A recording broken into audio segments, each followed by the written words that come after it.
this evacuation is because of Donald Trump.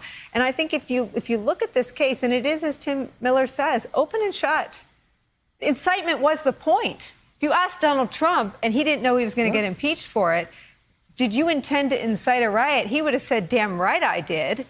I mean, Heilemann, what are they standing on? If Donald Trump is ever interviewed and asked, did you intend for this scene at the Capitol, he would absolutely say, of course I did.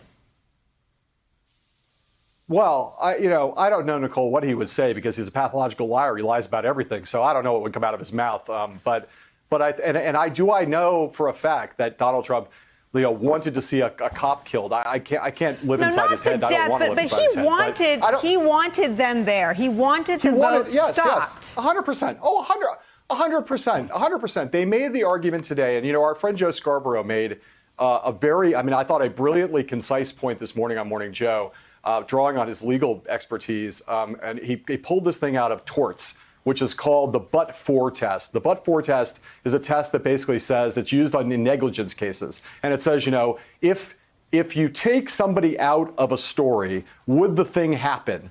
And if you take the person out and the thing wouldn't happen, then that person is responsible for it, right? So the but-for test applied to Trump is take Trump out of this picture and try to imagine, would any of this have happened without Trump? I'm not even talking about, Tim talked about the big lie. I'm talking about the whole of it, right? If Donald Trump didn't exist, he's the car who causes the 6-car pileup. You take that car out of the picture, the pileup doesn't happen, that car is responsible. In this case, anybody just using common sense thinks about this. If Donald Trump didn't exist, none of this would have happened. Now, all of this is contingent totally on Donald Trump. And I think there's absolutely no question, given the history. And I'm talking about a history of violence and encouraging violence, which I saw at Trump rallies in 2016 and 2015. The number of, it goes back further than that. It goes back to trying to execute the members of the Central Park Five. Donald Trump has had bloodlust for his entire public career. And he's gotten away with it for years and years. And he knows exactly what his fans were liable to do.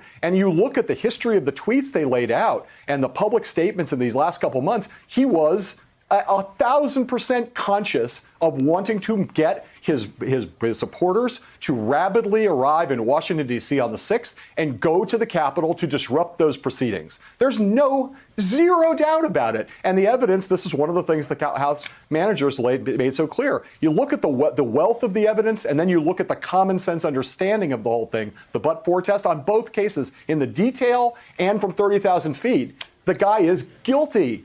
As guilty as could be. It's not an open and shut case. You shouldn't even bother to have to open this case. It's been shut from the very first day.